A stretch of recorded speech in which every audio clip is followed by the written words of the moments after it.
Usually it's nice to hear the ACLJ, the Supreme Court, and Gavin Newsom all in the same sentence. That's right. So we are taking on what is one of the bigger cases we've taken on in quite some time. As we go to the Supreme Court, we'll be filing a cert petition asking the Supreme Court to hear our challenge as we work with others and this church, Calvary Chapel in San Jose.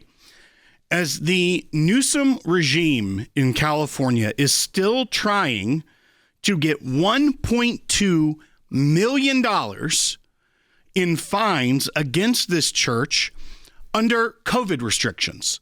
So it's 2025. We're just a couple months from 2026. And the Newsom regime in California is still fighting in court, trying to take the tithes away from this church to the tune of $1.2 million over what they allege were violations of COVID protocols back in 2020. Now, you also remember that they were handing out exemptions left and right for secular activities. You also remember that the governor himself famously went to French Laundry, high-end restaurant, so that he could have a good time. Meanwhile, if you wanted to exercise your First Amendment right to worship God, they are now coming after this church for $1.2 million. I don't think that we can say that fine number enough because it is so egregious. You realize they are taking the tithes from the church, from the people that attend this church, that is going to the work of God, that is going to make California a better place and the world a better place and do ministry. And, you know, Jesus said, give to Caesar what is Caesar and to God what is God's. But it appears that Gavin Newsom and his administration want both of those for themselves. Dad J. Sekulow, Chief Counsel for the ACLJ, is joining us live now via phone. Dad, of course, we are talking about the big news that the ACLJ is challenging Governor Gavin Newsom and taking it potentially to the Supreme Court of the United States. Well, we are taking it to the Supreme Court of the United States. We're filing the petition for certiorari because what happened to the Calvary Chapel there was outrageous. And let me underscore something that Will said.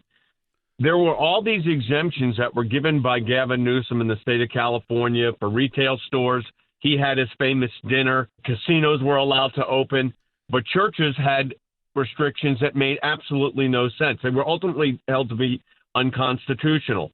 The one restriction that made no sense is they had, for every church, you couldn't have a gathering of over 50 people, and that was true whether the sanctuary was 500 square feet or 5,000 square feet or 10,000 square feet.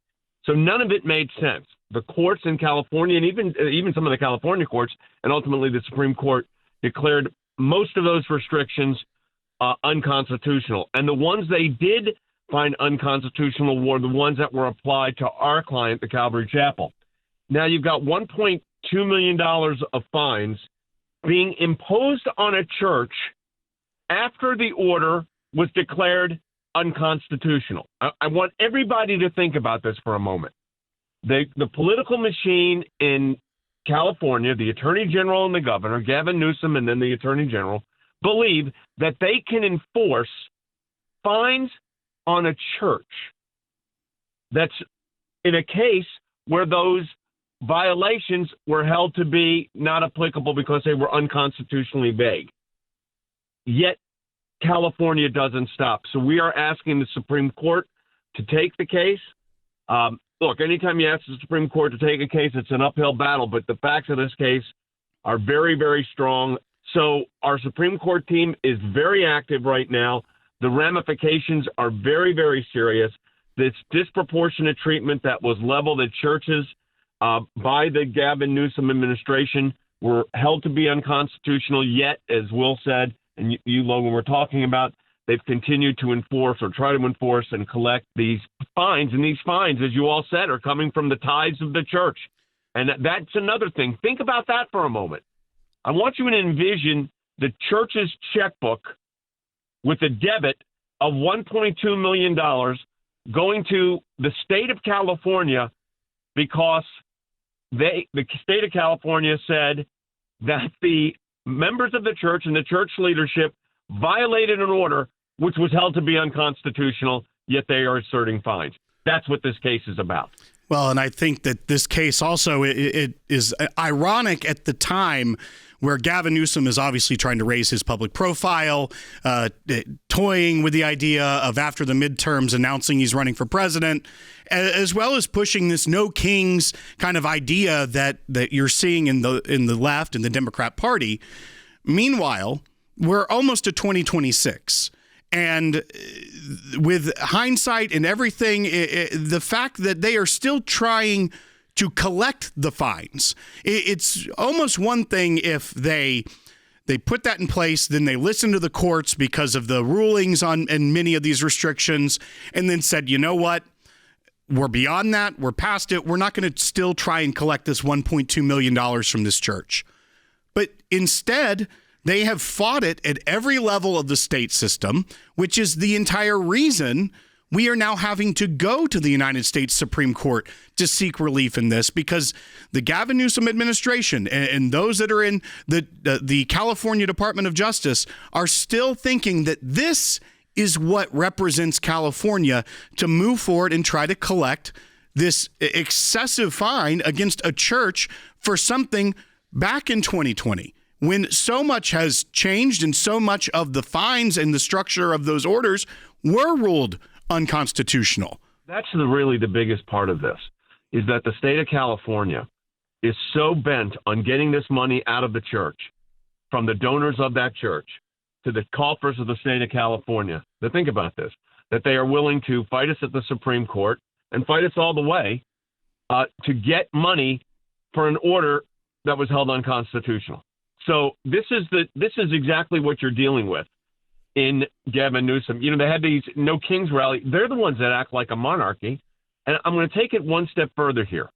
And that is, if this is allowed to continue, I shudder to think what these governments would do next. If they think they can collect money from an order that's held unconstitutional and still collect money and still seek enforcement, what will they do when they're in power, or when they are appointing judges and justices to the courts? That's the real danger on this. So for our ACLJ members, we need to be forward-looking. This is a case that originated several years ago, but we have to be forward-looking. The ramifications of this case are staggering for the future. Yeah, Dad, I think one of the things that a lot of people are asking is what they can do. How can they support the ACLJ when they see that we're still out there fighting? They knowing that these cases can take years and years and years. What can they do? We're obviously in the middle of we're at the very beginning of our drive for the month of November, where all donations are matched.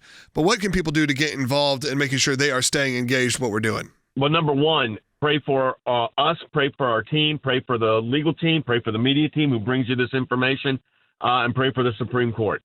So that's number one. Number two, support the work of the American Center for Law and Justice.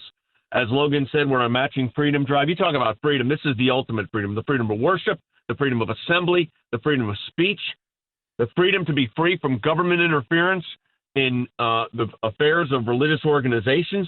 This is what this case is about. So your support of the American Center for Law and Justice is critical. Support the work of the ACLJ. Your gift will be doubled. If you can donate monthly, become an ACLJ champion.